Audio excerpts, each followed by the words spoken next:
Let's get into it.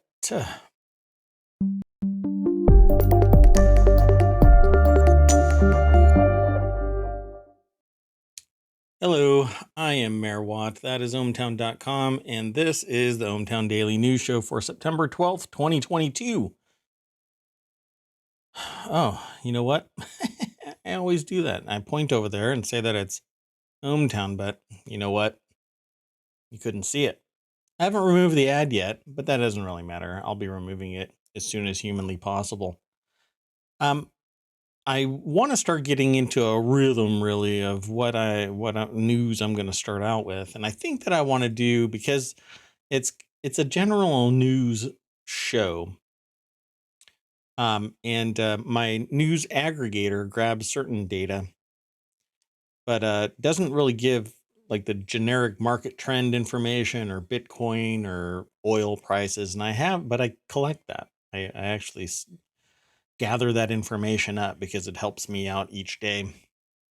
And today, the Dow Jones Industrial Average uh, went up 230 points. I'm rounding up, by the way. If you want absolute, not just accuracy, but precision, um, well, that's ohmTown just isn't built that way. The S&P went up 43. And NASDAQ went up 154, and Bitcoin has actually clawed its way back to just over $22,000, 22,352. Was down, trending down towards that $18,000 marker, but over the last few days, it's gone from 19,000 all the way back up to trending towards 22.5.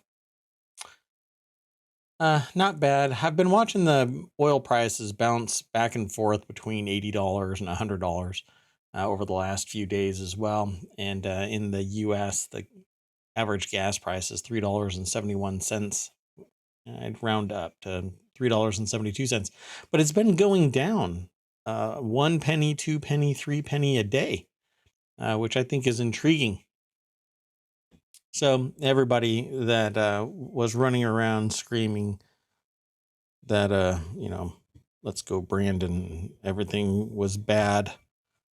Oh, gas prices are not a function of the presidency. It's really politics of OPEC.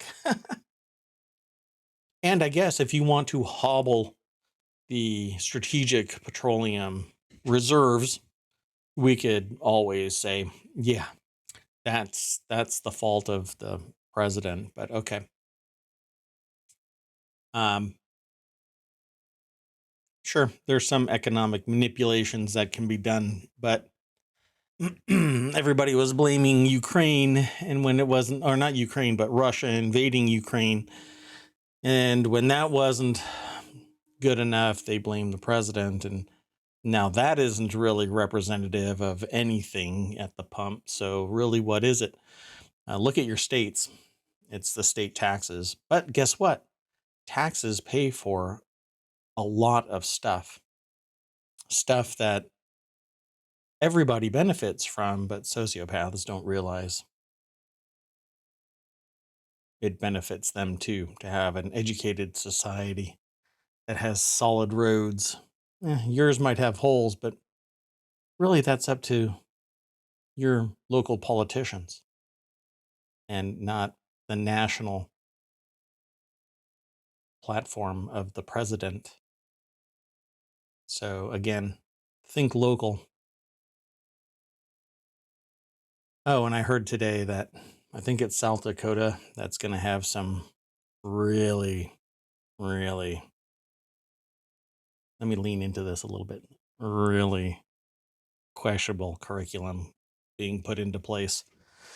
So if you want a science driven, well, I'll leave that alone. We can talk about that later if it pops up, and it will in the news, because my aggregator already grabbed one article about it. We'll see it happen more often in a particular state or a few specific states here in the US. Let's hope that it doesn't spread. And with phrases like, hey, the US is getting compared to Turkey. Yeah, you kind of have to worry. About 5 years ago, I made that comparison that's where we were headed. A flip from democracy to a theocracy in 1 year. And we're trending towards it. Luckily, there's enough checks and balances here in the States that at least some brakes were applied to the wingnut quarter. I don't know if that's even a quarter. The wingnut loud vociferous 10%, maybe. Anyway, maybe I'm soapboxing too much. Let's get into today's news. And if you're in my chat, welcome. I hope that I'm not representing this as kind of nothing more than a soapbox for me to stomp around on and give you the perspective that I am more politically aligned than I am in one way or another. The news is holistic, runs a broad gamut of 6 main categories and 50 channels, each with a niche. So create, news, education, entertainment, social, and technology are the 6 main categories, and within those 50 channels. First article here, though, is that the author of this article it's been aggregated into the mobile channel, but it's a machine called Nutter, which,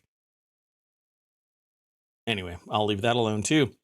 A machine that makes artisanal vegan milk out of anything. Anything? Okay, remember when there used to be a man dedicated to delivering fresh bottles of milk to your home every morning? Yeah, I don't, and apparently neither does the author. I do remember it. It's in history books nowadays, but anyway, but at least that's what the history. Wow, I don't even read these things prior to the show. Apparently I could be an author, but I'm not gonna. So let me scroll up a little bit there. So milk used to be delivered, and it was unpasteurized, and so you had to drink it really quick, cool it. It was really, well, there were times where it could be really unhealthy for you if you didn't drink it in a timely manner, but it would go bad faster because it's not pasteurized. So here it says, I don't either. That's the author, Nicolette Accardi, over at vice.com. Their articles are usually long form, so you'll have to go over and get the minutia of it. But customers would place their orders and wake up to bottles of moo juice on their doorstep. Boy, times have changed, is what the author says. Although the nostalgic appeal of a cold glass of fresh milk lives on, yeah, it's because we get now gallons of pasteurized milk. Well, here in the States, I don't know about elsewhere. There are differing volumes of them still everywhere, I suppose. But dairy makes their heart go pitter patter. I don't drink milk. Even though wolfing down cheesecake can wreak havoc on their insides, its creamy goodness is nourishing for their mind and soul. That's marketing. Their body can withstand a lot of things: drunken benders, college dining hall food, having one too many Diet Cokes, but dairy can level them flat with one fell scoop of ice cream. By the way, most humans are lactose intolerant beyond a very short period of their childhood existence. And science pretty much says that we shouldn't be drinking milk, but we do, and we tolerate it. There's different ways of getting that nourishment beyond being a baby. Maybe if Trader Joe's didn't have such an incredible spread of cheese, things in their life would be different. Well, anyway, they tried the Nutter machine, which basically you take whatever you want. And of course, people are calling me while I'm doing my stream. Let me just hang up on them. And so I've actually seen this in another venue, not within my aggregator. And what it does is it basically grinds up whatever it is you throw in there, and bingo bango, out goes whatever it juice can be extracted from it. It's like a juicer, but it's a little bit different in how it goes about doing it. So maybe they'll show the inside of it, but um, let's see. When they took the nutter, it's weird to say it because nutter to me is a different term. It has a different meaning than even most people here in the States know what a nutter is. If you're a nutter, then you're kind of off your rocker, cuckoo. Anyway, with 3 simple temperature settings right off the front for easy access, when they were laying out the ingredients, their major concern was that the simple gadget wasn't going to be able to work its magic without creating massive amounts of pulp. They've tried making nut milk in a blender before, and it wasn't anywhere near as smooth. No, that's true. They use additional additives to smooth out like almond milk, soy milk, etc. It doesn't stay that way. It actually separates over time. Even this, the Netter's result is going to settle over time. You always have to shake it up. It's just the nature of the beast. Commercial additives make it so that it's consumable, and therefore, um, it becomes a commercial capable product. And we don't go through on the home processing of stuff. We don't go through that kind of stuff. But you can go and find stuff to make it thicker, creamier, smoother. And all you have to do, plug the machine in, press the temperature button. Temperature and timing depends on what you're making, but all the recipes are laid out very clearly in the directions. So, in a nutshell, it kind of just blitzes the whole thing and out goes your milk. So let's see. I don't know where they put the price. I don't know if it says it here. So let's see if I can find it real quick here. It's really hot in my office for some reason. Okay. Well, there's no price, but I'll maybe I can find it here. You know what? Let me do it while everybody is if anybody is watching. So around 170 bucks. Yeah, there you go. So is it worth 170 bucks to you to make your own home-based whatever juice? You just throw whatever can have juice in there and bingo bango. It's done. I don't know. 160 bucks base price. You can make whatever. Nutter squeezings, I guess, or whatever. Okay, so this one is really interesting because I got a 1-2 punch for you here. This is over on the Warcrafters channel, aggregated from PCGamer.com. Ubisoft finally realizes everyone hates NFTs, says it's just researching. Honest. Yves Guillemot, or Guillemot, Ubisoft's long-reigning CEO, has spoken about the company's future plans for blockchain integration in its games, its history with blockchain tech, and the communication blunders the company has made around the topic in the past. So they had an interview with gamesindustry.biz, and they made several comments that suggest Ubisoft's love affair with NFTs has reached a cooling off period, and that it's looking at all of the Web3 capabilities in order to find out if they're really an answer to the player needs before pressing ahead with them or not, I suppose. And that they feel like they can tell you the answer to that one right now. It all adds up to Ubisoft still being in research mode on NFTs. Okay, so there's a whole lot more about this over at PCGamer.com, but they're in the research phase, which basically means maybe, right? Joshua Woolens over at PCGamer.com is the author. And this is about Ubisoft or Ubisoft. It depends on what you have heard it pronounced as, because they had a video about how to pronounce Ubisoft, and intermixed in there were people saying Ubi and Ubi.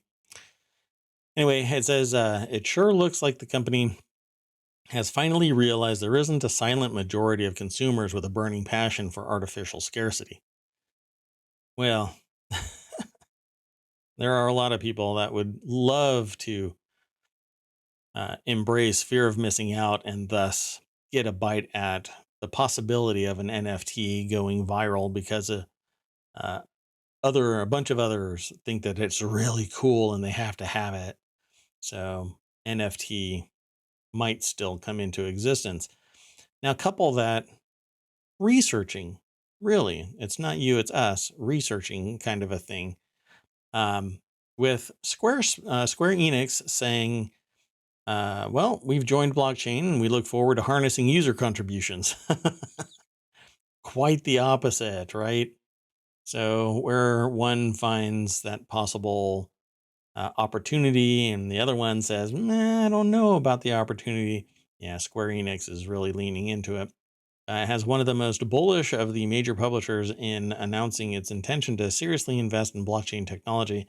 At the start of the year, President Yosuke Matsuda said the company intends to, quote, ramp up our efforts to develop a business accordingly with an eye to potentially issuing our own tokens in the future. What exactly that means, well, we'll see. Um, One unexpected outcome was Square Enix selling off its Western studios in series like Deus Ex and Tomb Raider to Embracer Group for roughly $300 million. A good chunk of this money was earmarked for Square Enix's crypto projects. And when discussing last year's financial results, it kept on banging the drum for blockchain, NFTs, and other things that funge in the night. Okay, PC Gamer, you need to rein this in. Rich Stanton is the author of this, and this picture as an NFT would probably sell to somebody, but it costs money to post an NFT unless you're, kind of graced with a freebie here and there. Um, oh, I got disconnected from my chat, my own chat. That's really interesting. That's really interesting. So if you were trying to send me a message, I didn't see it. Um, but I know what I have been neglecting to do. And once again, I'm a professional. See, I've disconnected again, but my stream hasn't disconnected. So I'm not really sure. Wow. I'm really not sure what's going on. How about that? Doink. Well, I guess, I don't know what to say. I'll go on with the show. And if it's not recorded, then I have a backup recording. At any rate, there's one link. And there's another link. And yeah, I'm posting this as Marawatt, not as ohmTown, because for whatever reason, I seem to be disconnected, but I'm still streaming. Yeah, I am indeed still streaming. So let's move on. The next article is over on the Hatch Ideas channel. And let me see if I can reboot my chats.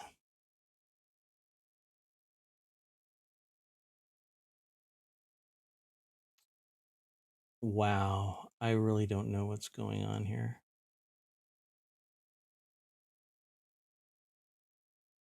Yeah, I got logged out of different things.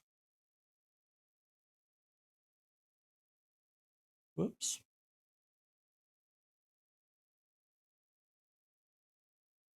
I don't know what's happening.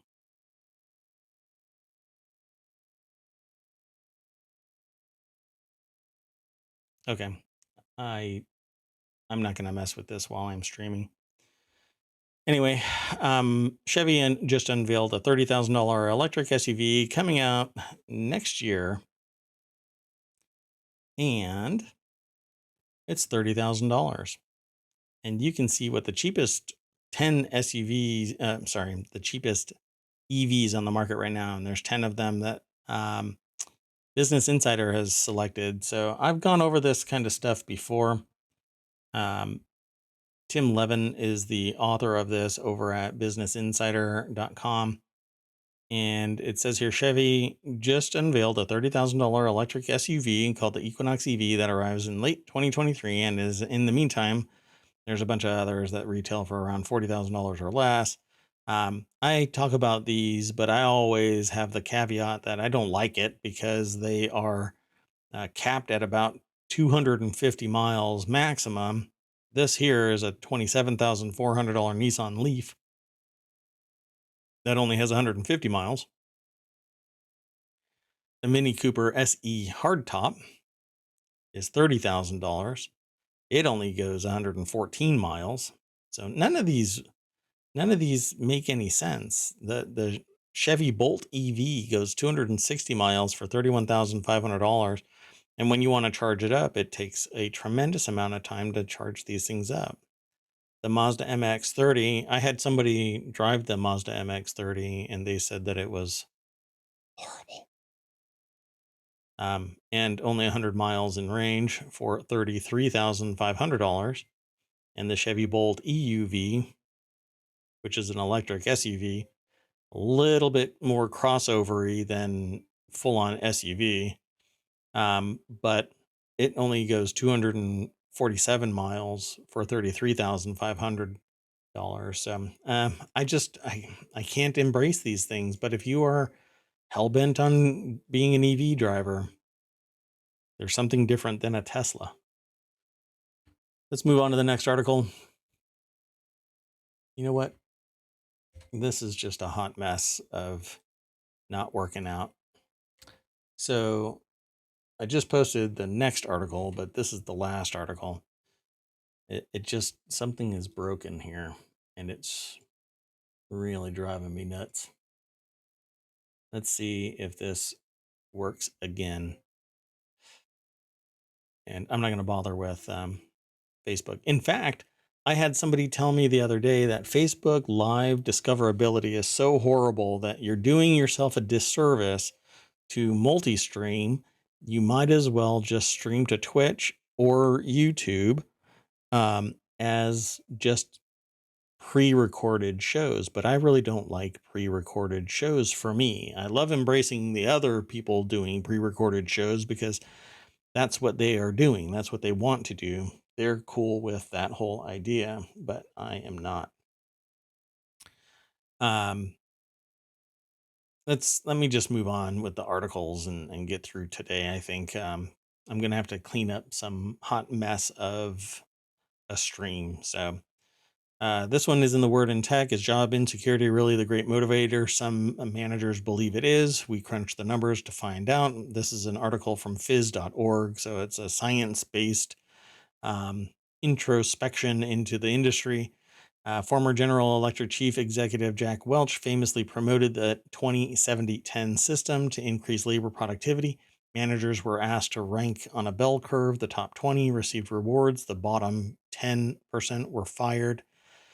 If you've never been to business school, then you probably never even heard one little iota about Jack Welch.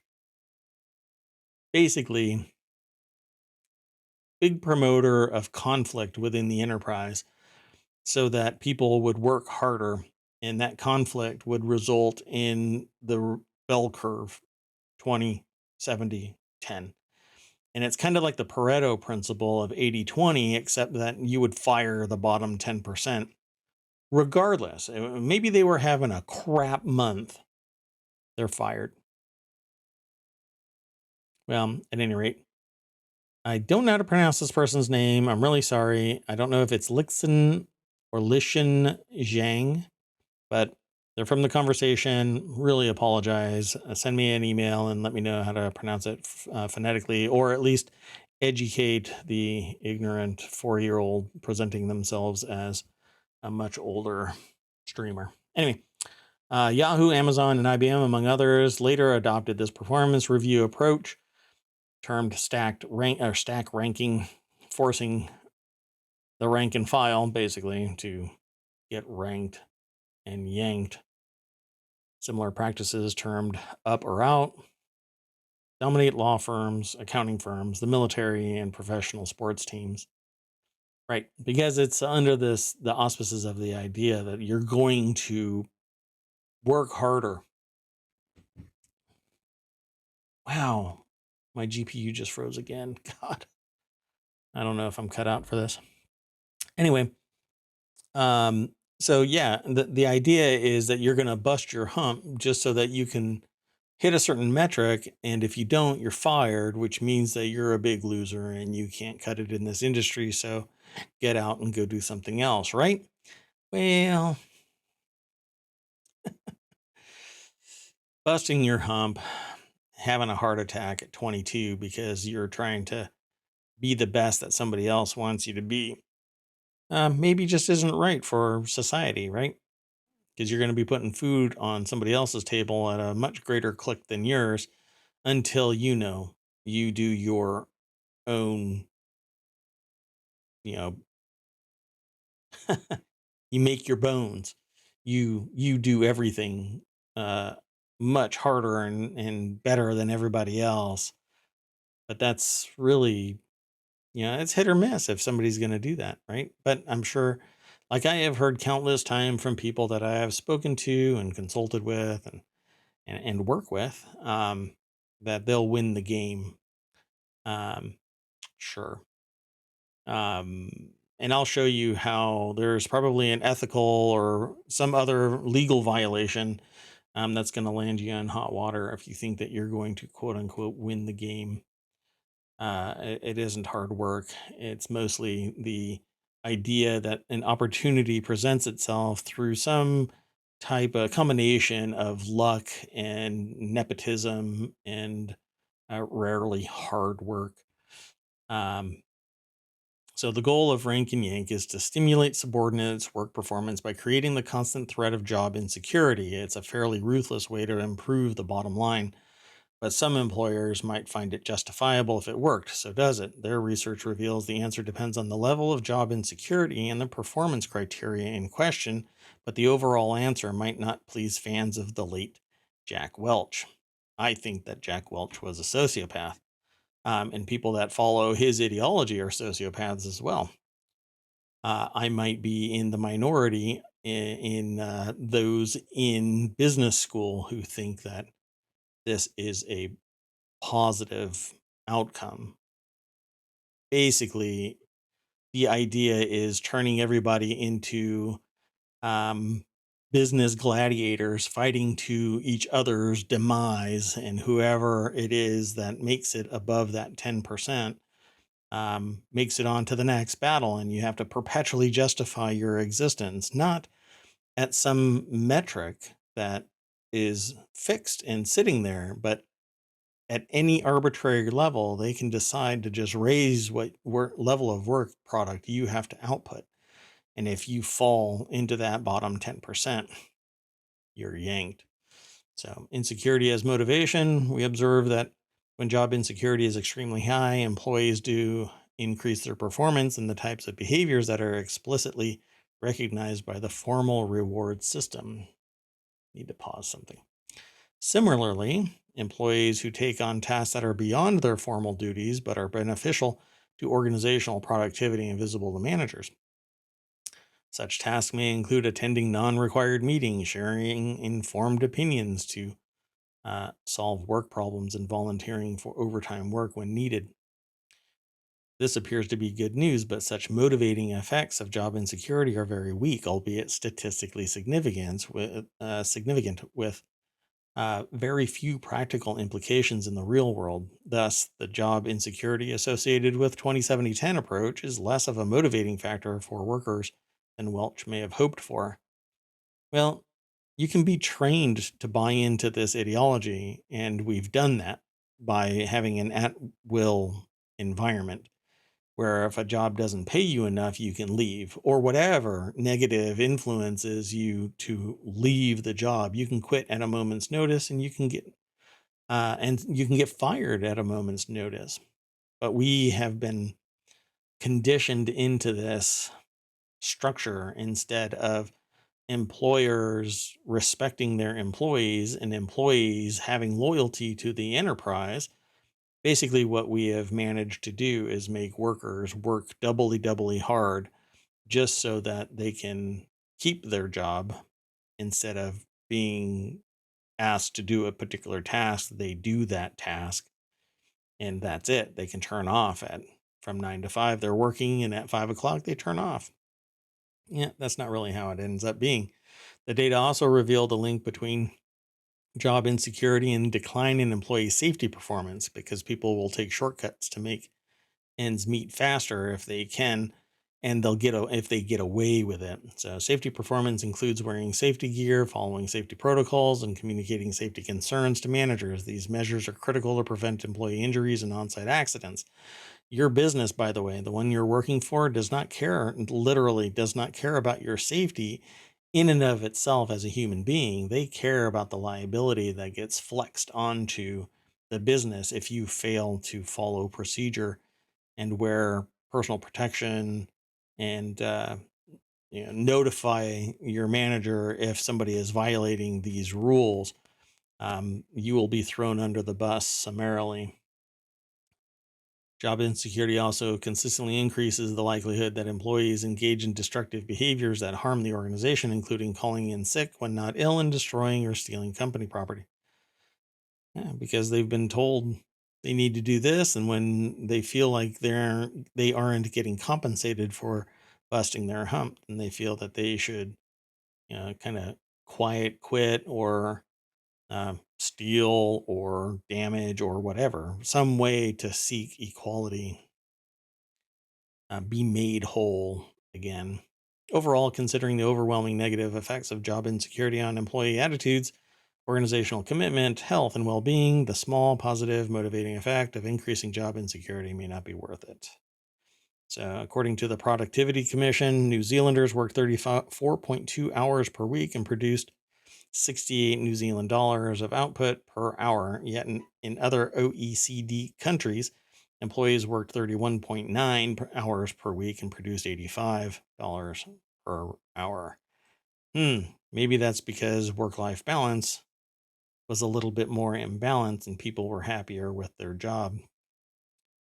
And they even talk about all of what I said previously. With the threat of job loss, employees are likely to engage in quiet quitting, considering the low unemployment rate below 5% and the great resignation trend that emerged after COVID-19. Employers need to think twice about using job insecurity as a motivator.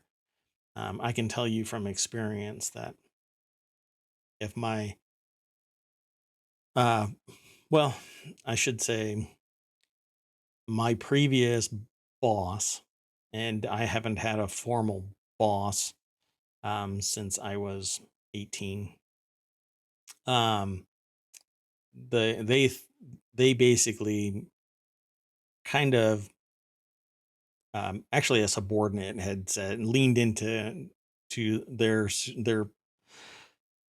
coworker and implied that I wasn't doing anything and that business is now gone. And it exited a year and a half after I left. So um, there are times where employers don't understand the importance of an employee, and when you quiet quit or you resign, the impact really is there. But you have to understand what you really are capable of.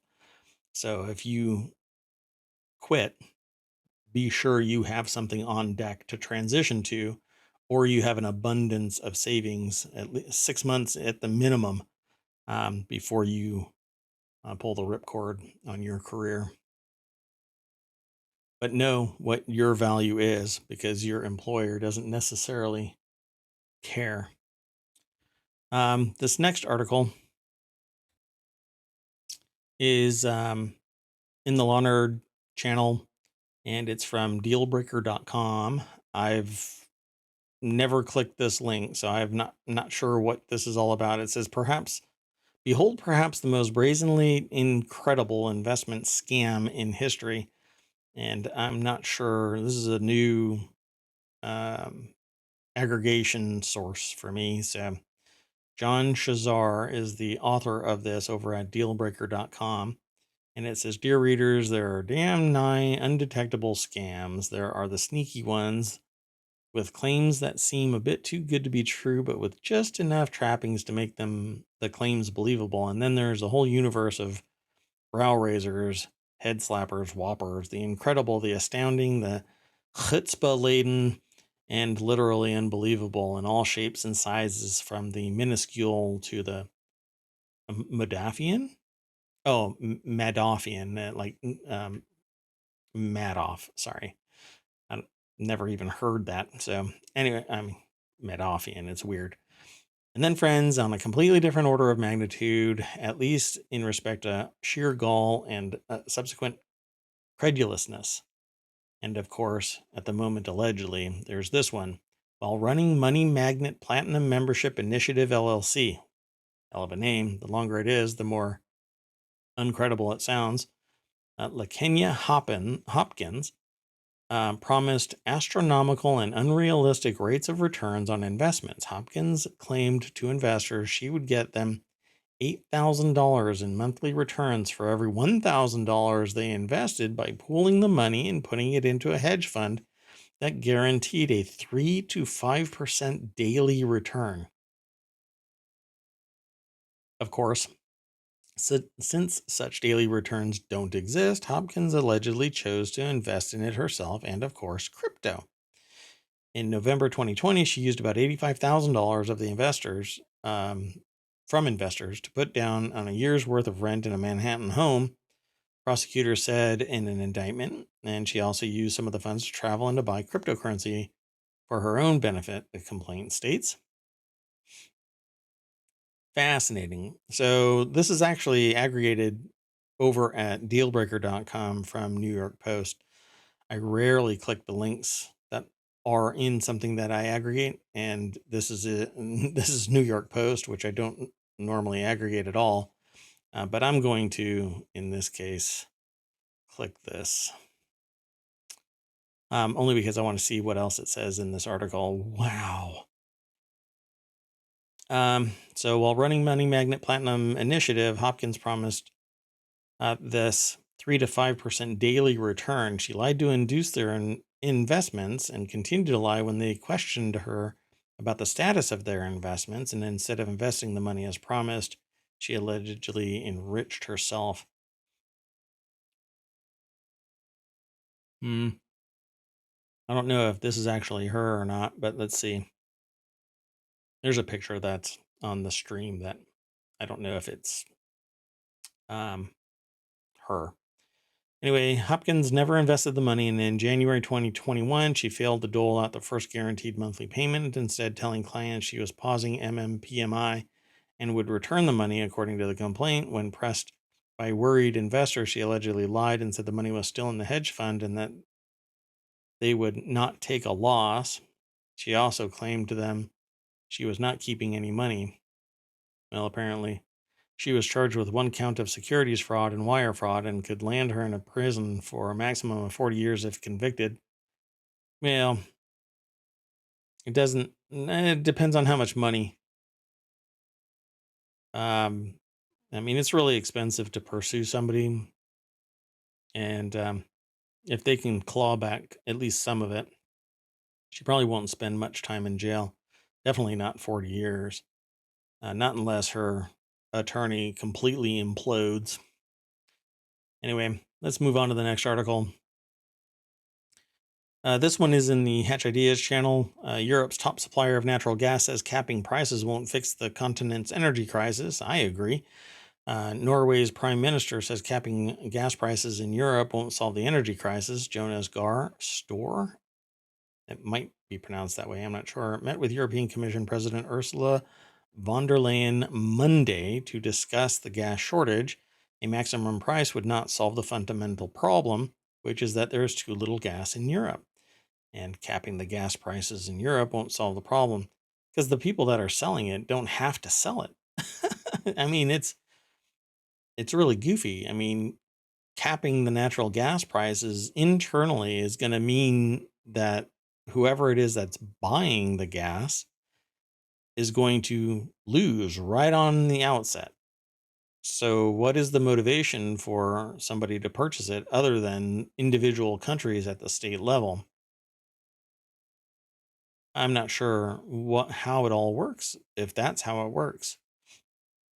It's one of the reasons why people flinch here in the States about nationalization of certain functions, sources of gas, oil, etc. So this article is by Brian Evans over at Business Insider. They have a little subsection called Markets Insider. Um, so it makes little to no sense for me for gas prices, or I should say, any um, source of energy to be capped. So the consumers are going to end up, if they cap it internally, um, which is the sale of the product internally to its customers within the country, the people that are obtaining that product are going to be losing money hand over fist. Now, if those states say to the providers, well, we've capped it at X amount. Let me see if it even says, since Russia's invasion of Ukraine, Norway has become Europe's top supplier of natural gas in Moscow, as Moscow has slashed gas flows in the region and recently shut down Nord Stream 1 again. And let's see. Store met with European Commission President Ursula von der Leyen Monday to discuss remedying Europe's energy crisis. That's pretty much the nuts and bolts of this entire article. Um, but yeah, if each country member of the EU goes out and has to buy from some other supplier, none of those suppliers have to cap their product and sell it. And if they don't sell it for that lower price, they can always sell it to somebody else, and there's nothing forcing them to sell it. So if it's the sale price that's capped, they're done for. And if it's the resale price internally of that product, the country is going to be losing money hand over fist. So even with high taxes and more socialized mechanisms in place, the country is dooming itself if this runs too long. Inflation is going to go through the roof. Eventually, they'll have to keep on printing money if they're part of the reserve system. So it could be a complete nightmare, but I guess we'll see how long this runs.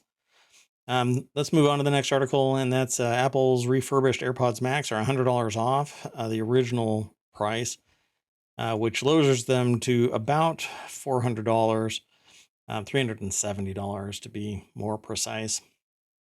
Apple's refurbished AirPods Max are $180 off, but they're refurbished, only have a 90-day warranty, and they are from, where is it from? Woot. So this is over in the Word and Tech, aggregated from The Verge. Cameron Faulkner is the author of this. And if you've never seen AirPods Max, they're the headphones version of the AirPods. So they're over ear, closed back, kind of a fixed wire headband with a mesh that lightens the load, but it's still a heavier aluminum and metal headphone. The audio quality is pretty tremendous, at least from my perspective. I'm not really an audiophile, but these are refurbed. And if they go wonky after 90 days, you're kind of up a creek. You'd have to send them in for repairs, and they're going to be out of warranty. Um, Unless somewhere along the lines, Apple allows you to get a warranty extension on it by paying like $4 a month or something like that, like they do with um, iPads and other things. But at $370 versus $550, maybe you'll want to take a stab at it, because the audio quality is pretty damn good, based on what I've heard through those. I don't have a pair. I've only heard them. I've only used them once to hear if I liked them and if they were worth $550. I don't justify that price. Anyway, the next article is over in the Word in Tech. That's this channel here, the Word in Tech. And there's no driving test for self-driving cars in the US, but guess what? There should be. I agree with this article. This is over at The Verge. I'm going to go straight to it. And it's by David Zipper. That's a great name for an author, writer. And it says Tesla's full self-driving driver assist feature does not offer what its name promises, although Tesla CEO Elon Musk portrays the software as a prelude to fully autonomous vehicles. A quick online search shows videos of FSD-enabled Teslas in North America aiming straight at pedestrians, crashing into parked cars, slowing down on a highway for no discernible reason. Unsurprisingly, more than a few observers have declared FSD to be a menace to traffic safety. And there was one video of it running over a toddler mannequin, which Tesla wants pulled from the internet, which the Streisand effect grabbed hold of that like a. Oh, I was going to say something that would really irritate people, but I'm going to move on. So why FSD isn't approved for public use there over in San Francisco? Sure, but Europe, no. Well, maybe there needs to be a test. And if there is a test, then each individual car needs to pass that test, and the sensors need to be verified that they're up to snuff in a more longitudinal, steady way, and not just a one and done kind of, oh well, they function. Because apparently not all Teslas operate the same way. Maybe that's just it is my anecdotal opinion of that. But when there are links like this article here is linking to, I can say, yeah, I think that every car needs to be tested and periodically tested, that it's maintained its reliability as a self-driving vehicle. Riding an American automobile is a risky proposition during the 20th century. 16 Americans were killed per 100 million miles driven in 1929, more than 10 times today's rate. Despite the carnage, federal officials paid minimal attention to car safety until outrage followed the 1965 publication of Unsafe at Any Speed, Ralph Nader's explosive bestseller. A year later, Congress enacted the first comprehensive federal rules for car safety, and the NHTSA was born in 1971. That's why, up until recently, you had to have side view mirrors. Up until recently, bumpers had to be a certain height. Lights had to be a certain amount of light emission. Um, Blinkers had to be in a certain location. Brake lights had to do certain things. And there had to be now a fifth light or a middle light right in between the two in a more overt location. Um, and many, many other things. The one thing that people really lean into is like, well, seatbelts was a voluntary addition to cars. Well, backup cameras weren't. And now every car has to have backup cameras if it's going to be released in the United States. So countless other things are mandated through NHTSA and the safety studies that are done on cars that are about to be put into production. So why not self-driving as well? It's just one more thing. And if you're going to promote self-driving, either the liability falls directly on the company if it goes wrong, instead of having to fight your way through court at a level that is much higher than if they had if they are deemed negligent, who when a car accident actually takes place, who is responsible for that negligence? Well, you have to kind of claw your way over to the company, because you have to prove that the company is responsible for it, but the company really is responsible for a full self-driving um, or even assisted driving, automated driving system. I don't think that automated driving systems should be in place until they are certified as capable. And I don't think that they're ready for prime time, just like batteries.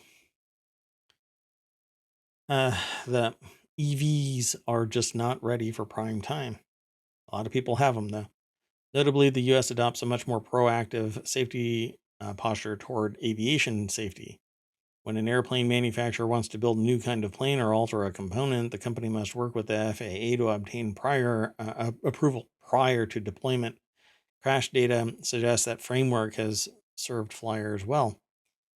According to research by Northwestern University economist Ian Savage, the United States experienced zero point zero 0.07 aviation fatalities per billion passengers miles from 2000 to 2009, around 1/100th the rate for those driving in a car or truck. Something's right. Well, somebody will argue, I'm sure, that, well, a car doesn't drop out of the sky when something goes wrong. Yeah, but it does run over people. The next article is in the Hatch Ideas channel. SpaceX says FCC grossly unfair rejection of $886 million Starlink subsidy leaves many Americans stranded on the wrong side of the digital divide. And for me, this is a for-profit enterprise, Starlink. Even if it is offering it supposedly for free, the mechanism is to get people adopting it and then charge more for it. And some people who want Starlink service still have to pay for it. So it says SpaceX said the FCC's rejection of an $886 million Starlink subsidy was unreasonable and unfair. It leaves Americans stranded on the wrong side of the digital divide. SpaceX said in a filing, the FCC said in August it didn't make sense to fund Starlink's still developing technology.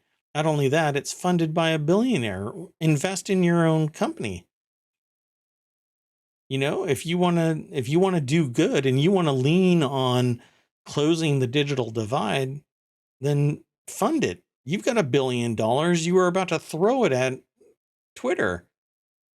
Why does the public have to risk your private enterprise and your private benefit? It's asinine. But this is the problem that I have. You don't become a billionaire by spending your own money. You spend public money. The public takes the risk, foots the bill, and then what?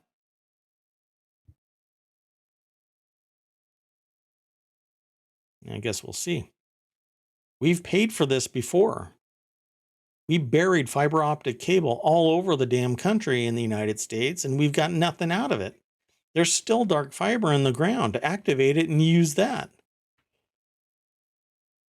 And it can reach into rural areas, tap into it, and run more fiber optic cable. It's cheaper than satellite. Give me a break. This is a joke. Let's click the link. Business Insider, Kate Duffy is the author. That's how you became a billionaire there, Elon. You took public money and you spent it on Tesla and SpaceX, and it just happened to work out because you have engineers that are making everything work. And somehow you made yourself a billionaire in the process. Because you bought into Tesla, you bought into PayPal, you bought into SpaceX. The engineers should have been paid all of the billions that you're throwing around at Twitter. The FCC said in August it didn't make sense to fund Starlink's still developing technology. Doesn't even matter that it's still developing technology. Everybody else in their business enterprise has their money on the line. I have my money on the line on my business. Everybody I work with, everybody that I've ever worked for, they've all had their personal money on the line. Getting a subsidy of almost $1 billion flies in the face of the fact that you have billions of dollars of personal wealth. You put your money forward, put your money where your mouth is. As part of a $9.2 billion rural digital opportunity fund, SpaceX has been seeking a subsidy from the FCC to expand Starlink to rural homes and businesses in almost 650,000 places across 35 U.S. states. These rural places, by the way, they don't want tech. They don't want to be embracing society in a demonstrable way. They want to be left alone. Go and ask the people out in rural areas if they want to be integrated into the internet, if they want to embrace technology. I'm willing to bet 9 times out of 10 they say, no, we don't need the tech. This is all BS marketing, business outrage, trying to take federal money that citizens pay into this and support this enterprise when it should be Elon Musk putting his own money into it. Own it, just like you were trying to own Twitter and then bowed out of because of whatever reason. More BS. Turning down a subsidy for Starlink internet leaves many Americans stranded indefinitely on the wrong side of the digital divide. Oh, the outrage. Ask if they want to be on the other side of the digital divide. I'm sure the message is different than what your marketing is trying to push. This next article is in the Warcrafters channel. And a Finnish study claims our brains sync up while gaming together. I wouldn't be surprised by this. When you're playing with a lot of friends, a lot of people learn how to play with each other. That's a weird turn of phrase, but the fact is that we hang out together so much that we end up, you know, knowing what the other person is doing. Just like when we're around somebody long enough, we know the way they think. There are necessary caveats to the study, though. The study is relatively small. It examined 42 pairs of players, and while it does show that activity that suggests a particular conclusion, it wouldn't be reasonable to extrapolate that as definitive proof. With that said, it also published in Neuropsychologia, not physiologia, but psychologia, which is a peer-reviewed and respected journal in the brain field. The brain field. Wow, that sounds really weird. Participants were physically separated in soundproof rooms and played a game inspired by an episode of the British television series Top Gear, in which the participants were tasked to drive double-deckered cars with the person on top turning the steering wheel and the person on the bottom operating the pedals. Yeah. Okay. Well, I mean, if they both had visual input or they could see each other, maybe, yeah, they could work out a system. Sounds like a neat exercise. I don't think that's what they looked like, but that's okay. It's two kids with colanders on their heads. That looks like a... Anyway. Rich Stanton is the author of this article over at PCGamer.com. There's a lot more to this article, so I don't think that I'm going to be able to summarize it beyond what I already have. But it seems like it would be a fun video game, and maybe it should end up on Steam, kind of like Eco did. That was a research project that actually turned into a video game. The tracks featured obstacles to be avoided, and there were 4 circuits, which all participants drove in both roles. And it says the study contains some amazingly granular data about the length and timing of button presses. The study notes that collaboration in the task was associated with higher synchrony in the alpha, beta, and gamma bands when comparing the synchrony between real pairs and performance-matched false pairs. This admittedly limited dataset shows a connection between performance in the game and gamma synchronization in particular, where the gamma waves associated with high cognitive function are synchronizing between participants. So do we share consciousness at some point with the rest of society around us? Dun, dun, dun. Here, I'll look at the camera. Oh, I don't know. Let's move on to the next article. This one was really neat because I had found out about it in another means, and then I actually looked on my aggregator for it because I thought this was really spectacular. Electron microscopy reveals the reason for the purple stains in Alhambra ceilings. If you don't know about this, I'll lead you into it here. It's over in the Word and Tech. It's a phys.org article, and it's an article by Bob Yurka at phys.org. and it has a bunch of pictures that show a ceiling um, from the famous Alhambra Palace in Spain that are slowly turning purple over time.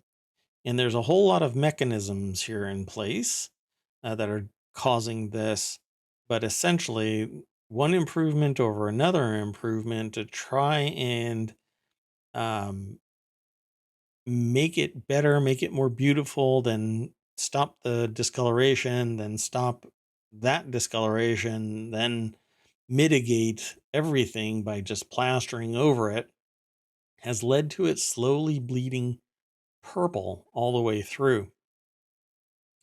So it says the construction of the Alhambra what had begun in 1238, and improvements were made over hundreds of years. And at one point, artists added materials to parts of the ceiling that were supposed to resemble stalactites. It's hard to explain what this looks like, but you'll have to take a gander at the pictures or follow the link through ohmTown over to fizz.org. Um, Everything was covered up eventually with tin and then gilded with a mix of gold and silver. The original color was light gold, but over time, many of the features began to take on a purplish hue or blue color, leaving the ceiling with a distinctive look. Worried that the ceiling was degrading, workers in the 19th century applied gypsum over the gilding. That's right, they covered up the gold with gypsum, making the ceiling bright white. Well, gypsum basically crumbled away in certain places, but stayed there in a significant amount of space. So it looked like the purple was still leaching through the gypsum covering. It wasn't smooth, it was actually a gypsum coat that was kind of stuffed onto the ceiling. Early researchers suspected age and air pollution were responsible for the purple color, but could not explain it. They knew that gold does not corrode, so it had to be due to an unknown factor. But there were so many other elements in this that there was some really odd chemistry taking place. Well, they chip off a little bit of this. They use an electron microscope to look at the strata and what the composite is of that purple material, and they find out that it is gold microspheres, um, and um, well, it's hard to say all of this because it's not all in this article. You have to watch this video, and that's how I discovered about this article. And then I went and looked in my aggregator, and I happened to find it, which is great. It means my aggregator is working. But the chemistry of all of this basically is that the combination and moisture in the air from the sea that's nearby led to this chemistry experiment ultimately leaching to the surface, and light and the chemical reaction causing it to appear purple. But it is purple, but it's purple and shiny because of gold spheres, microspheres, permeating all of it. So it kind of like electrolysis, it was actually breaking up the gold and leaching it out to the surface in little patches, along with this chemical mishmash of tin and gold and salt and gypsum. So yeah, it's quite an amazing piece of investigation. And without science, nobody would ever know what this is, and they would probably relate it to some other mystical change. So here's chalk one up for science again. Okay, well, that's it for me today. It is 7 o'clock here on the East Coast. And again, I'm Mayor Watt. This is ohmTown over there, right? Did I just point to the wrong place? Yeah, over there. And the ohmTown Daily News Show for September 12th, 2022. I'll see you tomorrow. Bye bye.